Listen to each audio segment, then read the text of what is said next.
Good morning. I am going to jump right in today. So as you guys are joining, I am doing a 30-day Expose the Truth challenge. And so I invite you to, the goal is that create consistency in me showing up. I posted about it yesterday, and share lessons along the way.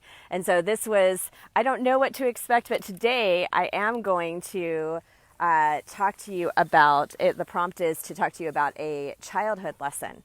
So I'm going to share that with you today so that you can be encouraged and see how when we reframe things and when we look back at things, how the things that we hated in the moment happened for us. And not only did they happen for us, but so often they create strength within us when we choose to see them from the right perspective.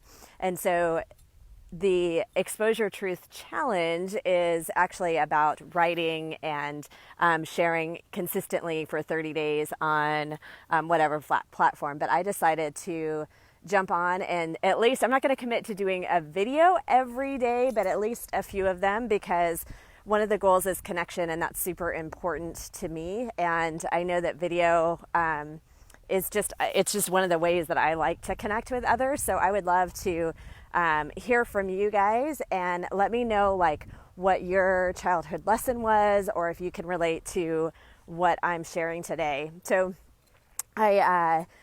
my childhood lesson, that there's so many, I could circle back to this one. As you were watching, good morning, type live if you're on with me live.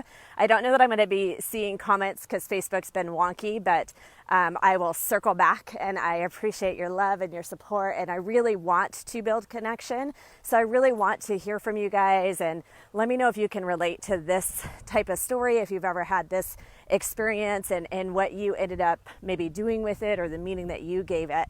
So my truth today that I will share with you is that, and as silly as it sounds now, as a grown woman at 47, this is the one childhood memory. Well, there's many, like I said, I could circle back, but this is, I think, the most powerful childhood memory that I know has impacted me in a positive way over the last decade, most especially. And so that was being in third grade, and me and my girlfriend were, I don't know, I hate those words, but the popular girls, whatever. And I don't remember why she got mad at me. I just remember her getting mad at me. And I remember that she was on a mission to prove that she had the greater influence, right?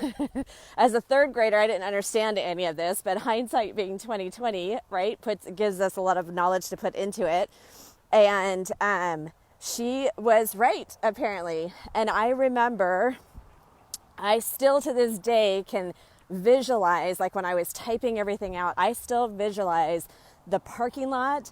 I visualize the girls' faces. I visualize I can see the PE teacher. I can hear the whistle when she gets ready to blow it.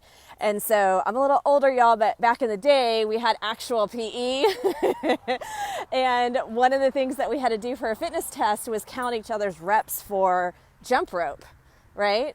And you had to have partners. And so as we were walking out, I remember the voices already started, the giggling and staring and all those types of things. And Latonya was always like such a sweet soul. And so we were walking out together, and she's like, yeah, I'll be your partner. And I remember feeling this sense of relief. And then I remember being out in this parking lot where I can see the visual of still the elementary school in the background. And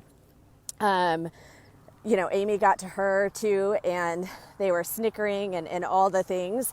And so when the teacher blew the whistle and they went to pick partners, Latonya just walked away. And I remember feeling devastated. And then I remember my mom picking me up early from school. So she picked me up after it had already been, like, I'd been chastised, and they were whatever they were saying, and the giggles and the stares and the laughing and all that stuff, and being excluded from that group and being left out and not having a partner for what we were about to do. And then, getting rescued, I guess, before we actually had to do the jump rope. But the experience had already happened. The event had already happened. I know I'm being pulled on by Mr. Nico, for those of you that are familiar with him. So I remember getting in the car and I was so angry with my mom because I was actually late. Had she picked me up on time, I never would have had that experience. Had she picked me up on time, then I would have never had to walk out for PE. I would have never had to experience that. But I had a dentist appointment. She was supposed to pick me up early. So I remember being angry with her and so upset. And what I will tell you, and there was, more, different instances beyond that, but that's the one that stands out.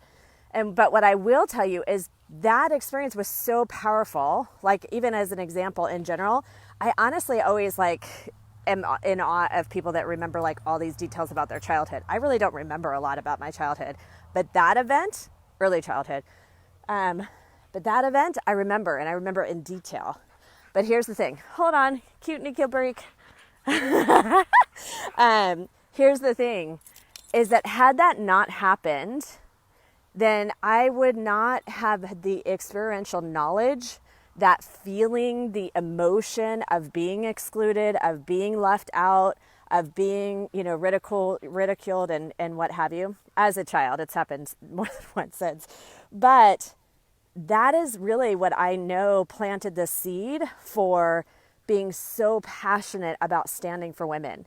And not just from a business standpoint, but I can tell you the unhealthy version of me in my high school years and my early 20s, which I'm sure we'll have some opportunity to share some of that over the next 30 days. But the unhealthy version of me, it was picking fights with people, always trying to stand up for the little guy.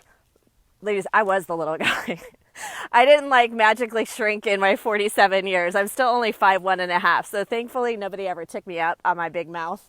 There was definitely years in between where things showed up in unhealthy ways, but ultimately it created this understanding of what it means to feel included and to make sure that women are seen, make sure that women are known. So for example, in the brick and mortar business, my fitness facility, my team was amazing at it, right? I attracted women that were like-minded within our team, but we always went out of our way to, greet people within 10 seconds of them coming in the door, learning women's names, right?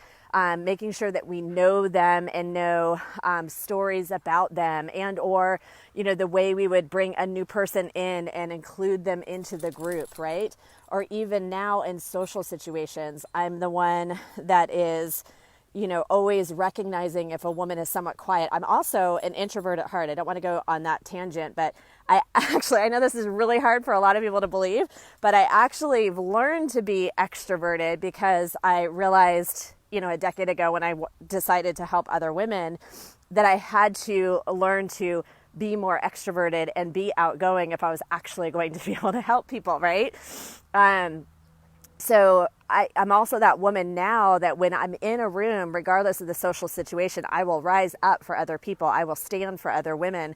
I will be the one to recognize if someone's kind of on the outskirts and being quiet, or if we're standing in a circle and talking and they're quiet and not, adding, or I always assume the best, and I always look for ways to include them. So what seems like it was a challenge or difficult turned into not a superpower, what's the right word, but a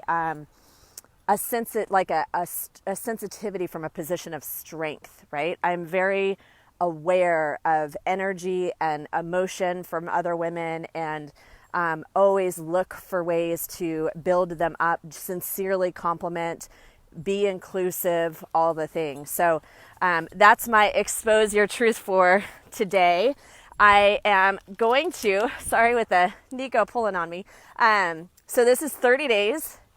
So if you want to join along, the goal is that creating connection, creating consistency, and being able to continue to just create deeper connection. So I would love to hear your comments below. And if you would love to jump in and work together from just a training and talking all things faith, fitness, and freedom, you can join our free community, Faith, Fitness, and Freedom community on Facebook for my Christian sisters. But for now, comment below. Let me know if you watched the live or the replay. Let me know if you've had any similar experiences, what stands out for you, and tag a girlfriend. Follow the next 30 days if it's on your heart to do so. My goal is to, as I build my consistency and work on connection, my goal is to also share with you the lessons that I've learned in 47 years of life and a lot of amazing experiences. Talk soon, guys. Bye.